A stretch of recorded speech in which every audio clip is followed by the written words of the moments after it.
Salam olahraga pemirsa, selamat tahun baru dan selamat Hari Raya Natal 2025.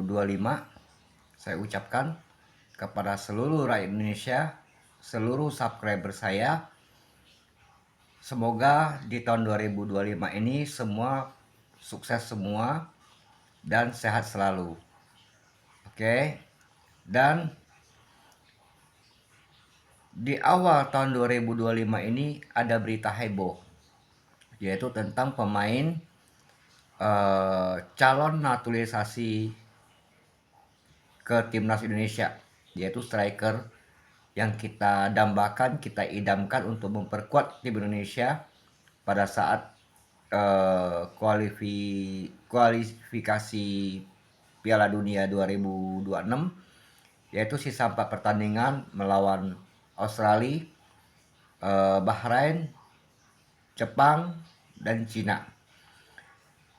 Tentunya teman-teman sudah tahu bahwa pemain tersebut adalah Ole Romeni, ya. Ole Romeni gabung Oxford United. Heboh berita ini.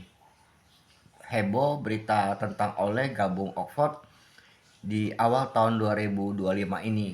Tapi tenang teman-teman. Di video kali ini saya akan memberikan sedikit informasi kepada teman-teman bahwa Ole saat ini belum fix gabung Oxford, ya. Jadi Ole masih tahap negosiasi. Jadi Pak Erick Thohir dan Anindya Bakri sebagai pemilik Oxford sudah menghubungi agennya dari Ole Romeni tentang transfer Ole ke Oxford United di transfer window Januari ini. Nah, tentunya dari pihak Ole meminta jaminan untuk dimainkan. Jadi ditransfer ke Oxford bukan hanya untuk cadangan tapi dimainkan dengan posisi striker. Nah, ini sama gaji yang lagi dibahas sama berapa nilai transfer dari 20 ke Oxford United. Ini lagi dibahas teman-teman. Jadi kalau seandainya ada berita menyatakan bahwa Ole gabung Oxford, itu masih belum deal, ya, masih dalam tahap negosiasi. Nah, jadi tinggal kita tunggu kabarnya aja, ya. Tinggal tunggu kabarnya aja. Semoga secepat mungkin bisa kita informasikan ke teman-teman bahwa sudah gabung atau belum. Tapi ada 2 klub Liga Inggris di Championship yang mengincar Ole, yaitu salah satunya ada Leeds United sama Oxford United. Nah, chance lebih besar Ole akan gabung ke Oxford karena tahap negosiasi Oxford, perwakilan dari Oxford sudah melakukan negosiasi dengan agennya Ole Romeni. Nah, tentunya kita tahu bahwa Ole bakal jadi warga negara Indonesia memperkuat timnas. Kebetulan Oxford adalah pemiliknya Pak Erick Thohir dan Anindya Bakri. Nah, jadi kemungkinan lebih besar akan pindah ke Oxford. Jadi sabar saja teman-teman, kita akan tunggu bahwa kepastian oleh gabung Oxford itu kapan gitu loh. Sesegera mungkin akan ada informasi lagi. Nah, nanti kita akan memberitahukan informasinya ke teman-teman bahwa sudah fix atau belum. Tapi sampai hari ini itu masih negosiasi, ya teman-teman. Nah, seandainya ada yang menginfokan bahwa oleh resmi sampai hari ini masih belum fix. Jadi masih tahap negosiasi. Jadi belum bergabung, inti seperti itu. Nah, tentunya kita berharap dengan kehadiran oleh di timnas Indonesia, nah, dengan adanya isu tentang akan bergabungnya beberapa pemain seperti Jairo di pemain tengah. Nah, Jairo ini agak ribet karena dia sudah memperkuat timnas Belanda di senior, ya sudah memperkuat. Nah, memang agak ribet dan bisa dinaturalisasi, cuma agak ribet sepertinya.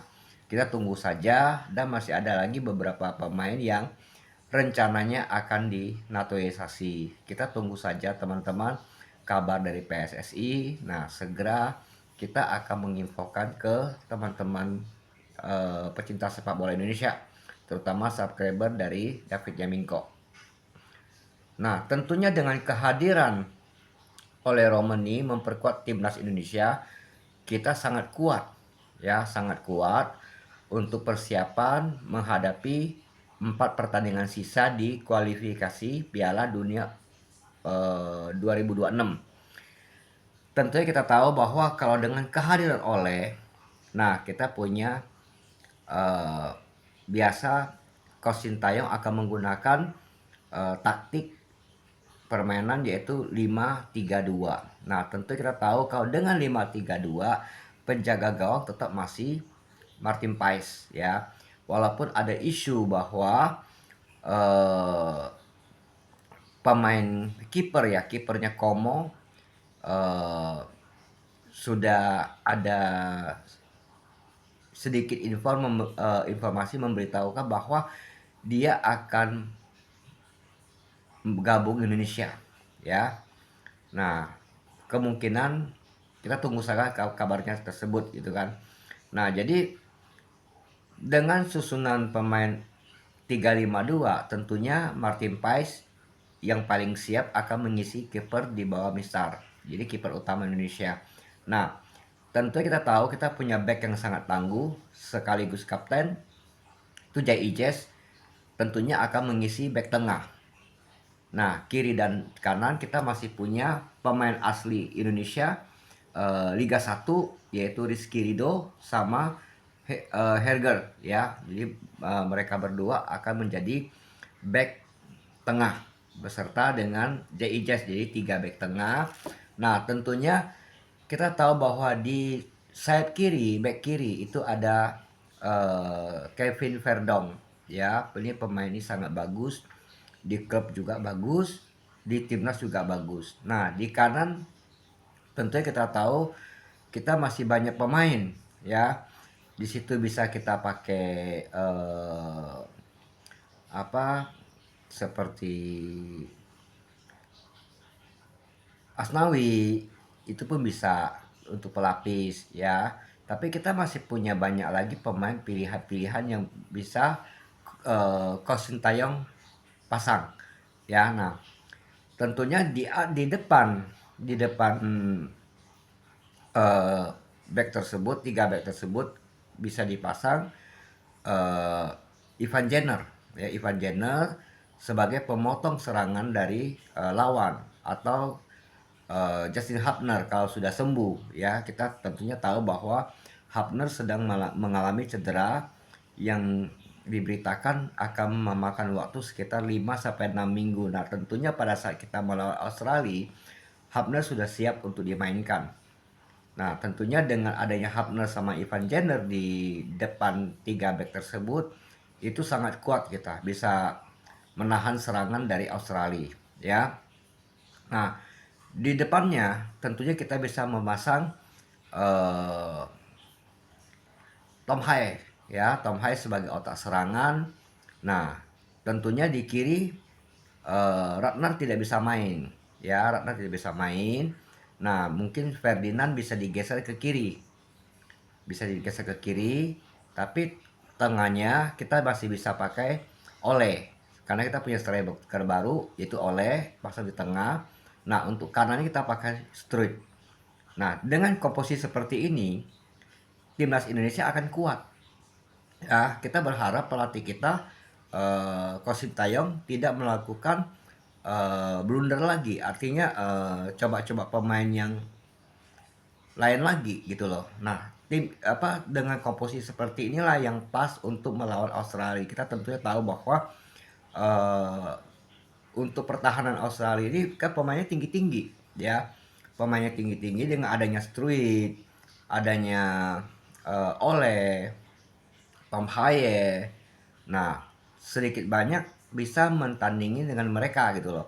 Nah, dengan kecepatannya kita punya peluang untuk mencetak gol. Jadi kita mainnya udah nggak perlu bertahan lagi. Nah, untuk sayap kanan tadi masih ada Kevin Dix, ya kan? Nah, untuk di back sayap kanan Kevin Dix. Nah, itu kita kuat banget. Apalagi sekarang Kevin Dix lagi diincar oleh Mönchengladbach ya, Mönchengladbach. Cuma lagi tunggu informasi berikutnya tentang Kevin Dix akan gabung Mönchengladbach itu. Nah, tentunya dengan bergabungnya Kevin ke Mönchengladbach di Liga Jerman itu sangat bagus. Apalagi kita tahu bahwa saat ini eh, Munchen adalah kalau tidak salah ring 4 untuk liga terbaik dunia. Ya, nah kita tahu JIJS ada di Italia, di Venezia walaupun timnya sedang mengalami di zona degradasi, tapi setiap kali pertandingan JIJS ini selalu tampil dengan maksimal, tampil dengan bagus. Nah, kita tahu bahwa pertandingan kemarin waktu melawan Napoli, Lukaku tidak berkutik di tangannya JIJS. Nah, sebelumnya lagi ada strikernya Juventus, ya kan, Vlahovic. Itu juga sampai dia ngamuk-ngamuk, ya kan, tidak bisa lewatin JIJS, akhirnya dicetak gol lewat penalti sampai dia ngamuk-ngamuk. Nah, itulah frustasi-frustasi striker yang menghadapi back tangguh milik Indonesia ini, yaitu JIJS. Nah, kita berharap penampilan JIJS ya untuk 4 pertandingan sisa di kualifikasi Piala Dunia 2026 tentunya tetap sama seperti di klub gitu loh.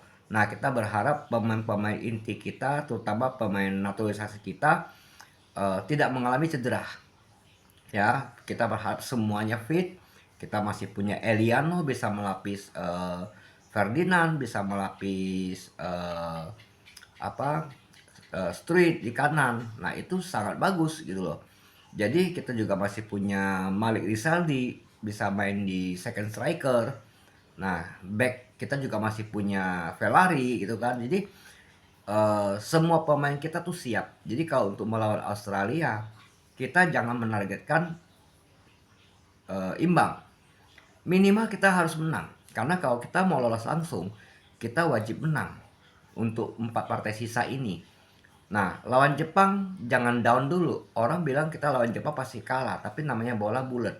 Kalau kita berusaha bertahan dengan benar, terus melakukan serangan, karena di pertahanan kita sudah bagus gitu loh.